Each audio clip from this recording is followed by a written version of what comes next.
ஹாய்ங்க. என் பேர் வாசுகி. எனக்கு இன்னைக்கு ஒரு விஷயம் சொல்லணும்னு தோணுதுங்க. இந்த விஷயத்த எல்லாருமே சொல்லியிருப்பாங்க. ஆனா, பர்சனலா எக்ஸ்பீரியன்ஸ் ஆயிட்டு சொல்லியிருப்பாங்களா அப்படிங்கிறது எனக்கு தெரியல. ஆம், எனக்கு எங்க ரிலேட்டிவ்ல நடந்த ஒரு விஷயங்க. அத நான் உங்ககிட்ட சொல்லணும். ஒரு சின்ன விழிப்புணர்வா இருக்குமே அப்படின்னு நான் நினைக்கிறேன்.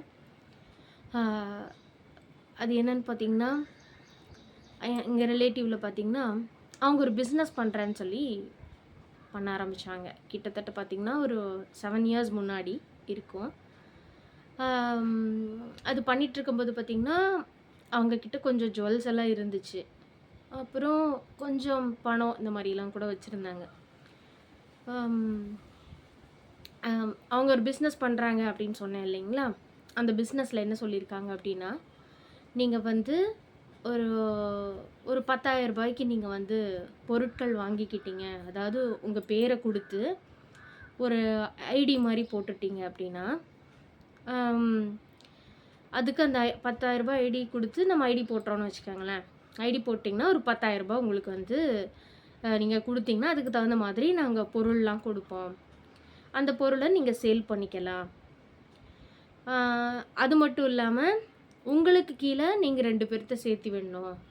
அவங்களுக்கு கீழ 2 பேரு, அவங்களுக்கு கீழ 2 பேர் இப்படி சொல்லியிருக்காங்க. அதே மாதிரி அவங்க அதுல ஒரு ஒரு கிரேடு மாரி இருக்காங்க. இந்த டிடிசி ஏதேதோ சொல்றாங்கங்க. எனக்கு அது சரியா புரியல. ஒரு ஒரு கிரேட்லயும் ஒரு ஒரு இன்கிரிமெண்ட் அப்படின்னு சொல்றாங்க. ஆனா, இத அத பண்ண ஆரம்பிச்ச எங்க ரிலேட்டிவ்ல அவங்க பண்ண ஆரம்பிச்சு, கிட்டத்தட்ட ஏங்க இப்போ நம்ம போய் ஒரு ஒரு பக்கம் ஒருத்தர்கிட்ட பேசுறோம். ரூ. 10,000 குடுக்குற நெலைமையில எல்லாருமே இருப்பாங்களா? அப்படின்னு கேட்டா எனக்கு தெரியல. அது எனக்கு கொஸ்டின் மார்க்கா தான் இருக்கு. அவங்க என்ன பண்ணிட்டாங்கன்னா, தன் கையில இருந்த காச வச்சு எல்லாத்துக்கும் ஐடி போட ஆரம்பிச்சுட்டாங்க. சரிங்களா? ஐடி போட ஆரம்பிச்சு கிட்டத்தட்ட அந்த நகையெல்லாம் முடிஞ்சுச்சுங்க. கிட்டத்தட்ட அந்த 20 பவுன் நகையும் போயிடுச்சு. அந்த கையில வச்சிருந்த கேஷ் எல்லாமே போயிடுச்சுங்க. அவ்வளோதான்னு வச்சுக்கோங்களேன். கடைசியில பார்த்தா அவங்களுக்கு வருமானம்னு கேட்டா 0 தான். ரூ. 1 கூட வருமானங்கிறது வரல. எல்லாம் மொத்தமா அழிச்சுட்டாங்க. அவ்வளோதான். மொத்தமா போயிடுச்சு. ஆனா இன்னும் அந்த கம்பெனிக்கு போயிட்டுருக்காங்க. எனக்கு நானும் கிட்டத்தட்ட அவங்க கிட்டலாம் சொல்லி பார்த்தேன். அவங்க அது காதுல வாங்குற மாரியே எனக்கு தெரியல. ஓகேம்பாங்க. இப்ப நம்ம சொல்றோம்னு வச்சுக்கோங்களேன். அப்பதைக்கு ஓகேன்னு எடுத்துக்குவாங்க. அதுக்கப்புறம் அவங்க மறுபடியும் அதே தான் இது அதே வேலைய தான் பார்க்க ஆரம்பிச்சாங்க. அப்புறம் தான் எனக்கு புரிஞ்சுது. என்ன தெரியுங்களா? இப்போ இவங்க இந்த மாரி பண்றவங்க எல்லாம் இருக்கிறாங்க இல்லைங்களா? இந்த மாதிரி உங்களுக்கு கீழ 2 பேர சேர்த்துங்க. அவங்களுக்கு கீழ 2 பேர சேர்த்துங்க. இந்த பிசினஸ் எம்எல்எம் அந்த மாரி சொல்லுவாங்கன்னு நெனைக்கிறேன் எனக்கு. அம் அது பண்றாங்க. எம்எல்எம் இதில தான் பண்றாங்க. இப்போ வந்து ஒருத்தர் சேர்த்துறதே கஷ்டம். அதில 2 பேர், 2 பேர், 2 பேர்ன்னு சேர்த்து சேர்த்து பணத்த வந்து இழந்துட்டாங்க. மொத்த பணமுமே போயிடுச்சுங்க. அவ்வளோதான். பணம்லாம் இனி திரும்பியெல்லாம் வரவே வராது. அவங்களுக்கு அந்த புரிதலே இல்ல. ஃபர்ஸ்ட் நம்ம பணத்த இழந்துட்டோம். நம்ம நகைய இழந்துட்டோங்கிற புரிதலே இல்ல. இதில இன்னொன்னு விஷயம் என்ன தெரியுங்களா? ஆ நம்ம சொல்றதெல்லாம் பொய்ன்னு நெனைக்கிறாங்க. இப்ப நம்ம பேசுறது, நம்ம சொல்றதெல்லாம் பொய். அதாவது நம்ம வெறும் வார்த்தையா சொல்றோம். நமக்கு தெரியல. அதோட புரிதல் இல்ல அப்படிங்கிறது நெனைக்கிறாங்க. இவங்க என்ன பண்றாங்க?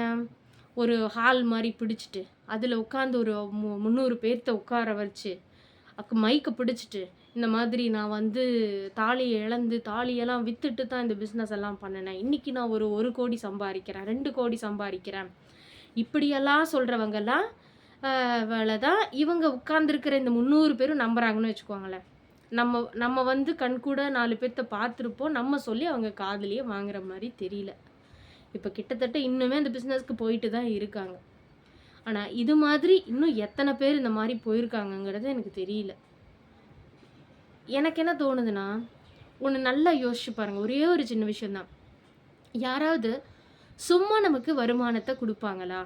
ஏங்க, காலையிலருந்து ஒரு விவசாயியே எடுத்துக்கோங்க. காலையிலருந்து அவன் காட்டுல உழைச்சா தான், அந்த பயிர அவன் விளைவிச்சா தாங்க அவனுக்கு சோறு. அப்படின்னு இருக்கும்போது, ஒரு வேலைக்கே போறீங்க. உங்க உழைப்ப குடுத்தா தாங்க ரூ. 100 உங்களுக்கு தர்றான். அப்படி இருக்கும்போது எப்படி யாருமே நமக்கு சும்மா காசு தந்துருவாங்களா? ரூ. 1 சும்மா தந்துருவாங்களா?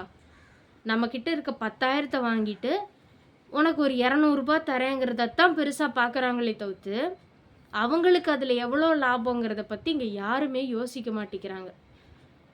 கொஞ்சம் யோசிச்சா, இது தப்பு. யாரும் நமக்கு சும்மா காசு தர முடியாதுங்கிற விஷயத்த ஆணித்தரமா நம்புனாலே போதும். இந்த மாதிரியெல்லாம் யாரும் போய் மாட்டிக்கவே மாட்டாங்க. இன்னைக்கு காலையில கூட ஒரு நியூஸ்ல பார்த்தேங்க. தெரியுங்களா? ஒரு லேடி அழுகுறாங்க. கிட்டத்தட்ட இதே மாரி தாங்க. கிட்டத்தட்ட 2.25 கோடி நான் குடுத்து இந்த மாதிரி நான் ஏமாந்துட்டேன். இத்தனைக்கும் அந்த லேடி படிச்சிருக்காங்க. என் ரிலேட்டிவ்ல இருக்கிறவங்கள கூட படிக்கலன்னு கூட வச்சுக்கோங்க. படிச்சிருக்காங்க. படிச்சாலும் அதே புரிதல் தான். படிக்கலைனாலும் அதே புரிதல் தான். என்ன தெரியுங்களா? பேராசை. வேற எதுவும் இல்ல. ரூ. 1 குடுத்தா ரூ. 4 குடுக்குறேங்கிறத மட்டும் தான் நம்புறாங்களே தவிர்த்து, அதில உண்மை இருக்கா? நிஜமாவே வருமா? ஏங்க இது பண்றதுக்கு ஒரு பேங்க்ல போய் போட்டு போலாமே! 1,00,000 போட்டா ஒரு ஒரு ரூ. 600 ரூ. 700 வருமே! அது போதுமே! அது நிரந்தரமா இருக்குமே! எப்பவுமே சின்னதா ஆசைப்பட்டு பெருசா லாபம் அடையிறது பரவாயில்லைங்க. எல்லாத்துக்கும் இங்க பேராசை தான். நான் இங்க பேராசைப்படுறவங்கள மட்டும் தான் நான் சொல்றேன். பொதுவா தான் சொல்றேன். எல்லாத்தையும் நான் சொல்லல. கொஞ்சம் யோசிங்க. யாருமே நமக்கு ரூ. 1 சும்மா தரப்போறது கிடையாது. சரிங்களா?